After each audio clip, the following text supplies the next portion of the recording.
कक्षा 11 में शंकु परिच्छेद के अंतर्गत दीर्घवृत्त है तीसरे नंबर पर। पहले वृत्त है, दूसरे नंबर पर परवलय, ये दीर्घवृत्त। तो दीर्घवृत्त की जो एक्सरसाइज है एनसीईआरटी की किताब में, उसका पहला प्रश्न ये लिया है। इसमें हमें निकालना होगा, ये प्रश्न लिखा हुआ है,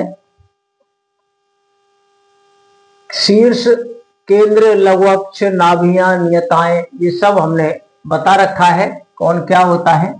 ये सब आप एनसीईआरटी की पाठ्यक्रम में पढ़ेंगे। एनसीईआरटी की जो किताब है वहां से ये प्रश्न दिया गया है। तो इसको कैसे हल करते हैं, पहले इस दिए हुए प्रश्न को लिखते हैं और मानक रूप में जो दीर्घवृत्त होता है उससे इसकी तुलना करते हैं। इस 36 को 6 के स्क्वायर में परिवर्तित कर दिया है। 22 स्क्वायर अपॉन 16 को 4 स्क्वायर लिख लिया है बराबर 1। ये दिया हुआ है कि तुलना करें, किससे तुलना करें, जो दीर्घवृत्त मानक रूप में होता है। इसमें x square upon a square plus y square upon b square बराबर 1। ये तुलना इतने से करने पर ए और बी के मान मिलेंगे। से करने पर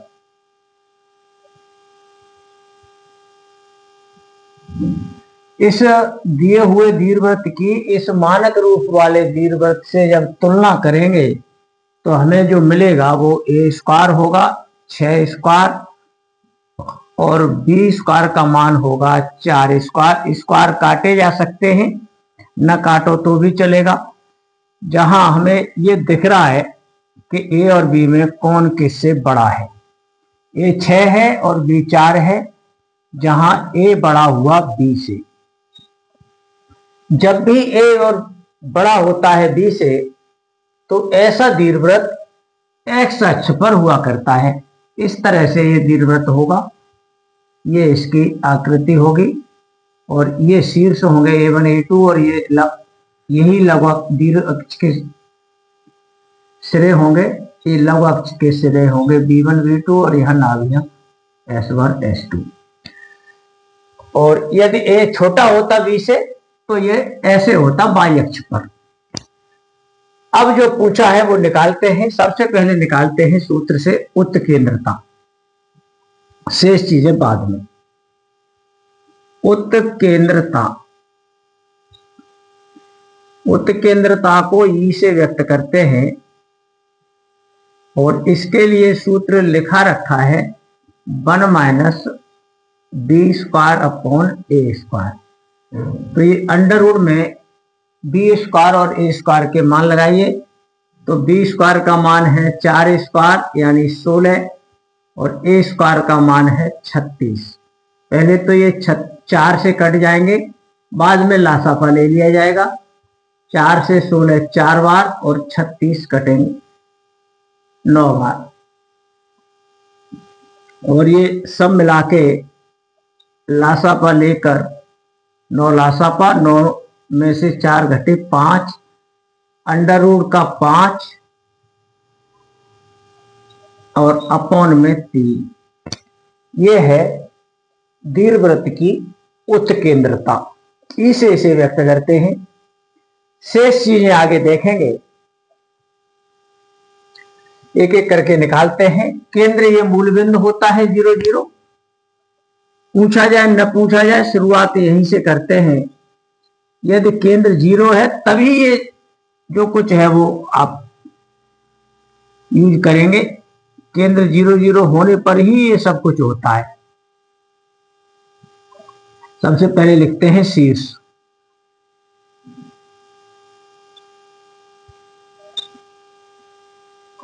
शीर्ष होते हैं प्लस माइनस a,0।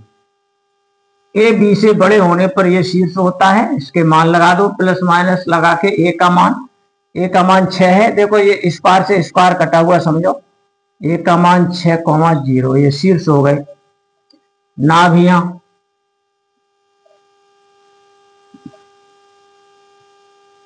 नाभियां होती हैं प्लस माइनस ए ई कॉमा 0 प्लस माइनस ए ई। ए का मान 6 और ई का मान ये अभी अभी निकला है √5 अपॉन में 3 कॉमा 0। तो ये 6 को काट दीजिए 3 से, प्लस माइनस 6 से ये 2 बार कट जाएगा, 2 √5 कॉमा 0। नाभियां हो गई, नियताएं पूछी गई हैं। नियताएं होती हैं, ये समीकरण होता है, नियताएं रेखाओं के कहते हैं। तो समीकरण तो एक्स वाई के पदों में होता है, इसमें एक्स आता है ई एक्स प्लस माइनस ए बराबर 0, या इसको ऐसे लिख सकते हैं ई का मान ये है √5 अपॉन 3x प्लस माइनस ए का मान 6 बराबर 0। यही छोड़ दीजिए, नियता यही खत्म होती है।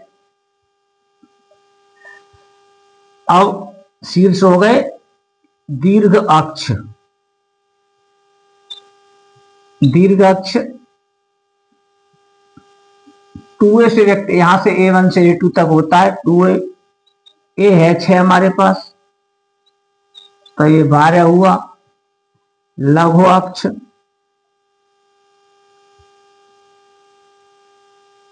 ये 2b होता है, यहां से b1 से b2 तक होता है। b का मान ये यहां से देख रहे हो, ये b स्क्वायर का मान 4 स्क्वायर है, तो b का मान 4 हो गया, ये 8 हो गया अब तक। अब नाभिलंब,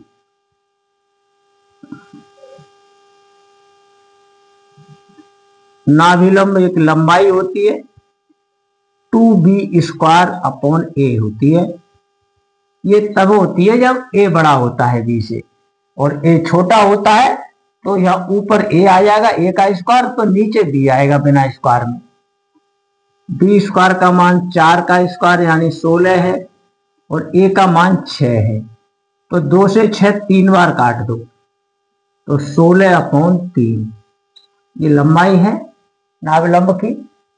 जो कुछ पूछा गया वो सब निकल चुका है, इतनी ही चीजें पूछी जाती हैं। तो ये बात समझ में आनी चाहिए। ये समझ में तब आएगा जब इससे पहले वाला वीडियो आप देख लेंगे। इससे पहले हमने 2 वीडियो बनाए हैं, एक तो परिभाषाओं से संबंधित है और दूसरा समीकरण पर, और ये चीजें जो इसमें पूछी गई हैं इनको निकालने पर आधारित है। प्रश्न को देखने से, इस प्रश्न को देखने से पहले हमारे द्वारा जो इससे पहले वाला वीडियो जो भेजा गया है, पहले आप उसे देखें। यदि कोई असुविधा है तो आप हमें उसे कमेंट में लिखिए, और समझ में आया है तो आप इसको लाइक कर दीजिए और कहीं उचित स्थान पर इसे शेयर भी कर दीजिए, जिससे किसी अन्य का भी भला हो सके। धन्यवाद।